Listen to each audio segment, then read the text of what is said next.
Pasca kritikan Megawati, anak-anak Jokowi pun buka suara. Apa maknanya dari pesan yang ingin disampaikan oleh Gibran dan juga Kaesang? Kita akan bahas bersama pengamat politik dari Universitas Al-Azhar, Ujang Komarudin. Selamat malam, Mas Ujang. Selamat malam, Mbak Nitya. Kalau kita lihat, kalau Anda menilai respon dari kedua anak Jokowi, ini sebenarnya agak berbeda ya.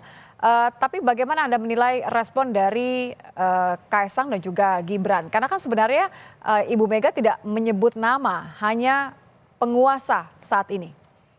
Ya, kalau kita bicara penguasa saat ini kan asosiasinya siapa lagi? Kalau bukan yang memerintah saat ini kan itu. Itu kan sangat clear dengan sangat jelas walaupun tidak menyebutkan nama atau tidak menyebutkan presiden.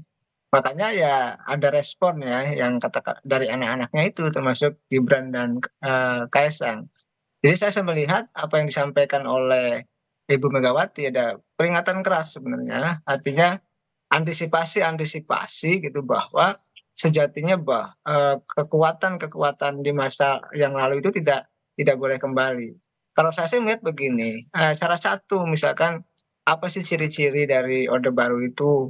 Ya tadi Kaisang mengatakan tidak tahu apa itu. Ya salah satu Definisinya. ada kekuasaannya terpusat, sentralisir, ada pada genggaman seorang presiden begitu. Dan kita tahu juga bahwa ketika Orde Baru apa namanya tentara punya suara gitu. Lalu juga Golkar sangat berkuasa. Adanya partai juga hanya 3 partai. Sekarang ini kan multi partai. Tapi yang saya beri catatan begitu ya. Sebenarnya mentalitas kalau saya lihat ya mentalitas saat ini itu emang nggak jauh beda semuanya kan semua yang memerintah saat ini adalah produk-produk Orde Baru semuanya produk Orde Baru nggak ada yang tidak produk Orde Baru siapapun yang berkuasa saat ini baik dari partai politik maupun personal-personal yang menjabat sebagai menteri itu adalah nah saya melihat kalau mau berkaca pada teorinya Burju maka sebenarnya kenapa bangsa ini tidak pernah berubah? Karena habitusnya, kebiasaannya tidak berubah, mentalitasnya tidak berubah. Ada memang reformasi terjadi gitu ya. Kita menginginkan lepas dari Orde Baru, Mhm. terjadi reformasi perbaikan bangsa. Tetapi karena mentalitasnya tidak berubah, sikapnya tidak berubah, maka tidak ada yang berubah untuk bangsa ini, termasuk persoalan korupsi. Oleh karena itu saya sih mengatakan apa yang disampaikan oleh Bu Megawati itu kritikan keras yang harus ditanggapi positif oleh pemerintah untuk memperbaiki tata kelola bernegara ke depan seperti itu, Mbak Oke. Nitya. Ini kan menarik karena tidak bisa tidak dikaitkan dengan pemilu begitu ya, Pilpres 2024 di mana putra Presiden Joko Widodo mencalonkan atau diusung menjadi cawapres, kemudian di sisi lain salah satu putranya juga menjadi seorang ketua umum partai yang juga mengusung sang kakak begitu. Kalau kita mencoba memisahkan bagaimana kemudian pesan yang coba dimaknai dari Kaesang dan Gibran sebagai pertama anak presiden, yang kedua adalah sebagai politisi. Yang satu mencalonkan diri menjadi cawapres, satu lagi menjadi ketua umum. Bagaimana Anda menilai dari pernyataan mereka sebagai politisi tadi? Ya memang tidak lepas ya apa yang disampaikan oleh Kaisang dan Gibran dua-duanya sudah jadi politisi jangan lupa bahwa bagaimanapun Gibran lebih dulu pernah jadi wali kota, pernah jadi anggota PDIP walaupun hari ini bersitegang dengan PDIP gitu.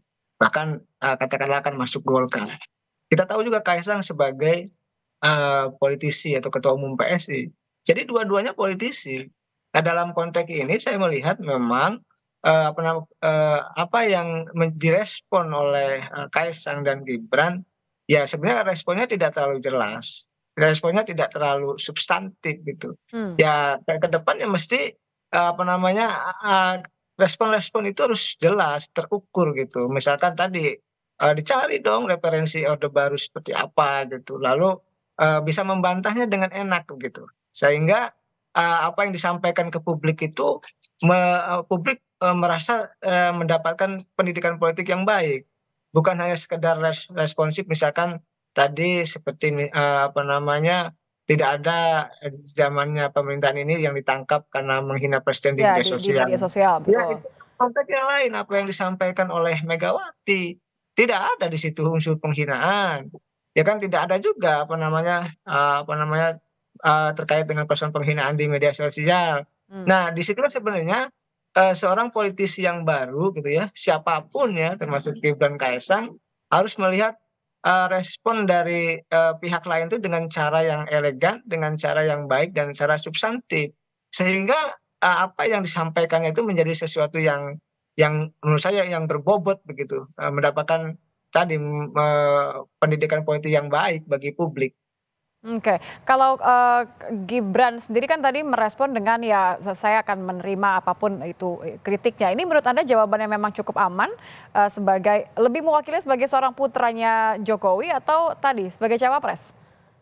Ya, saya melihat dua-duanya ya, karena tidak lepas sebagai putra Jokowi iya, sebagai cawapres iya. Respon itu ya respon yang ya moderat, respon di tengah gitu ya. Karena memang kalau responnya yang lain tentu akan kontraproduktif. Bahkan Pak Jokowi pun tidak merespon sampai hari ini gitu. Begitu pentingnya gitu ya, apa yang disampaikan oleh Bu Megawati. Tetapi belum direspon oleh Pak Jokowi. Yang respon justru putra-putranya, saya melihatnya sebagai cawapres sekaligus juga sebagai putra Pak Jokowi. Mmm. Dan saya melihat apa yang disampaikan oleh Gibran itu sudah jalan tengah, sudah moderat, sudah dianggap apa ya, mewakili ya dari Pak Jokowi begitu. Oke, terima kasih Mas Ujang Komarudin sudah bergabung bersama kami di Kompas Malam.